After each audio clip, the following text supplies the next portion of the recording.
कारण आहे, कशा पद्धतीने पोलीस यंत्रणा तपास करत आहे? साधारणतः 9:30च्या सुमारासचा इन्सिडेंट आहे.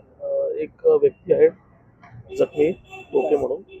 ते ज्या ठिकाणी सकाळी चहा घेत होते, अचानक जेव्हा गाडीत बसले होते, दोन इसम बाईकवरती आले आणि साधारणतः 4 ते 5 राऊंड फायर झालेले आम्हाला फक्त प्रथमदर्शनी दिसतं. काही खाली केस त्या बुलेट्स जे आहेत त्या पण मिळालेले आहेत. जखमी हॉस्पिटलला ॲडमिट आहे आणि सध्या स्टेबल आहे असं डॉक्टरांचं म्हणणं आहे. आता याची बॅकग्राऊंड काय, पार्श्वभूमी काय, याचा तपास आमचा सुरू आहे.